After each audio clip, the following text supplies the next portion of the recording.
So nothing else was done as far as them talking to Miss Johnny about No. acceptance of responsibility? The only thing Miss Johnny said, they called and asked her for her updated address, and that was it. Okay. This hearing kicks off like a slow-motion car crash. You can see it coming. But she just refuses to hit the brakes. The defendant is sitting there like responsibility is a foreign language, pretending she doesn't understand what's really on the line. What's crazy is she's seconds away from wrecking her own plea deal, like she's allergic to accountability. Some people walk into court like it's an episode of Let's Make a Deal, except the only prize here is jail time. You can already tell the judge is done playing therapist. It honestly blows my mind how often defendants talk themselves into worse situations instead of just owning it. Most plea deals are meant to help you, not trap you. Let me know in the comments what you think about this defendant. Let's dive in.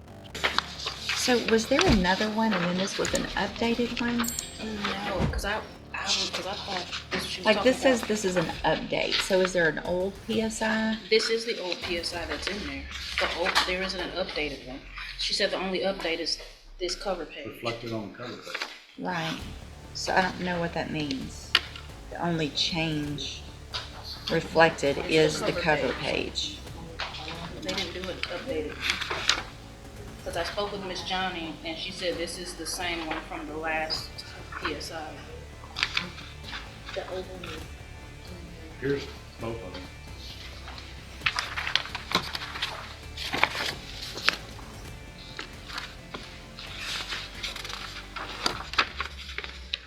I guess I don't understand why we got two.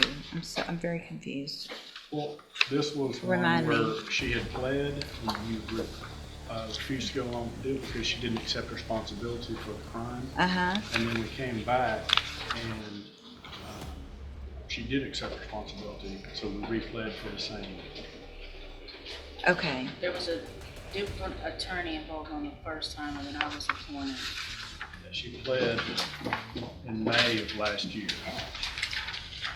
with a full deferred with Tom Burbank.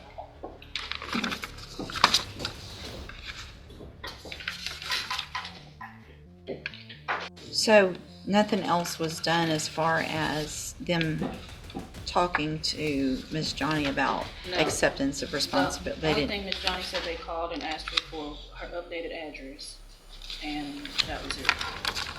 Okay. So, Miss Johnny, I'm going to ask you again, and I know we probably went through this before. First of all, you're Kirsten Johnny.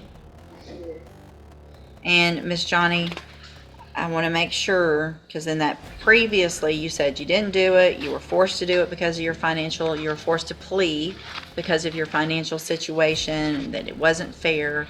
And so tell me what your position is now. I never really said I didn't do it. I said it was an accident. Okay? I still feel the same way a little bit. All I'm right. not gonna say I do feel the same way. Now I understand, but you're not disagreeing that you didn't. I said it was an accident. Somebody grabbing you by your foot. That's like somebody accidentally hit you in the back of your head. You're gonna have something that's normal. Well, right, because you were not complying with what they told you to do to get out of the car, correct? I was pulled over because I was in a high. I stayed in the area. I was pulled over because. Hang on. Don't talk yourself out of this again. Because if you want to talk yourself out of it, we'll put it on the trial docket and we'll get it done in a few weeks and let a jury decide. I'm trying, look at me. I'm actually trying to help you right now. Okay? If you had complied and just done what he asked you to from the very beginning of that stop, none of this would have happened. Do you agree or disagree with that? Yes. Yes, what? Yeah. No, do you agree? Listen to the question. Do you agree with that statement or do you disagree with that statement? I don't want to lie. You don't like it, do you? You don't think he should have done that? It's not that. I feel like we was pulled over for no reason. If you follow. It doesn't matter if you were pulled over for no. Listen to me. This is why we're hearing stuff all over in the news. It doesn't matter what you think. If a cop pulls you over, then you take the ticket for not wearing your seatbelt. This is all over not wearing your seatbelt. And here you are in felony court and you're still not taking responsibility for the fact that he said, hey, ma'am, do this. And you said, I don't think you should have pulled me over, so I'm going to do whatever I want to do. And I'm going to lodge my foot against the door, and I'm not going to get out. I'm going to make you drag me out of my car, and then I'm going to kick you because you shouldn't have pulled me over in the first place. When all you had to do was get your ticket, go to JP court, and try to fight it there legally. But here you are in felony court for a second-degree felony instead. I'm just going to say it. This whole thing screams denial. I can't stand when people twist every excuse possible instead of simply saying, yeah, I messed up. It's wild how accountability gets treated like some painful disease people are desperate to avoid. In my opinion, once you start blaming everything except your own choices, you've already lost.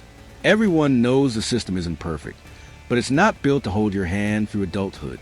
What really gets me is how she still thinks she can talk her way out of reality, like watching someone argue with gravity. I genuinely think some people get addicted to the victim role because it's easier than changing. If she had faced the truth the first time, she'd probably be free by now instead of standing in front of the same judge again. I've seen this pattern over and over. It's not bad luck, it's bad habits.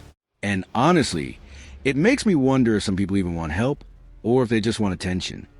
So do you want to try to tell that story to a jury, or do you want to accept some responsibility today? I don't feel like going to trial. You don't feel like going to trial. Well, there's two parts to that question. Do you feel like accepting responsibility? Yes, ma'am. Do you think it would be a better idea next time you're pulled over to comply and just do what they ask you to? Yes. And Your Honor, just for the record, Miss Johnny did review the video with me in my office, so she is aware of what all transpired. She saw it. I mean, do you have any reason to believe she shouldn't be pleading to this from what you saw? I do not. So, I mean, you even saw how you acted.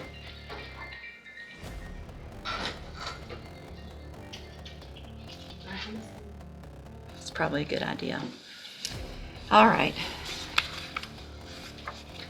I'm going to find that you previously entered your plea of guilty freely and voluntarily. I'm going to find sufficient evidence to find you guilty. I'm going to follow the agreement that you made with the district attorney.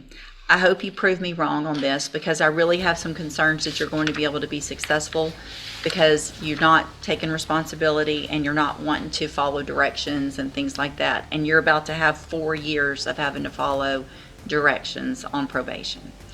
So I'm going to defer all proceedings for 4 years. You're ordered to pay a $500 fine. You're ordered to follow all of the rules and conditions of probation. If you do that, this is a great opportunity today, because you are not a convicted felon. You don't have that conviction on your record. And if you successfully complete it, follow all of the rules, you will never have a felony conviction. At the end of your probation, the case will actually be dismissed. The other side to that, though, and this is really important for you to understand, because we've had this conversation now so many times, I'm not likely to forget you. And you can ask anybody, and Ms. Holmes has known me for a long time. It's not usually good when I remember people, right? So if you violate your probation, you'll get brought back into court. You could be found guilty, which means you become a convicted felon, and I can sentence you to prison anywhere in the range of punishment, which is up to 20 years in prison for this. Do you understand? All right, I'm handing you the trial court certification that shows this was an agreement that I followed, so you've waived your right to appeal. You need to have a seat here in the courtroom. Probation will go over your paperwork as soon as they're ready. Okay, and you said that I'm not considered a conviction felon, but I was told that even though you say that, it's still going to be on my record. So the arrest is on your record. The arrest will always be on your record. But so if you're asked a question on a, filling out an application for a job or something, if it says, have you been convicted of a felony? The answer is no. But if it says, have you ever been charged with a felony, or are you on probation for a felony, you are going to have to say yes to that. But the conviction part is still better than nothing, not having that conviction, right? Yes. Okay, have a seat in the courtroom. Watch for probation to call you up. I'll give her this. I respect that she finally owned up to her mess, but it shouldn't take hitting rock bottom to get there. I'll never understand why people make simple problems harder, just because they hate being told they're wrong. In my opinion, accountability is one of the rarest traits today. It's like people think admitting fault means losing their identity. The system keeps handing out second chances, but people keep wasting them. I've seen too many treat probation like a suggestion instead of the privilege it actually is. Probation is a mirror. It shows you exactly who's ready to grow and who's about to spiral again. I just hope she proves she's done running from reality, because this might be her last easy way out. It's wild how much damage pride can cause when a little humility could have fixed everything. Let me know what you thought about this ruling in the comments. Thanks for watching. Make sure to like and subscribe.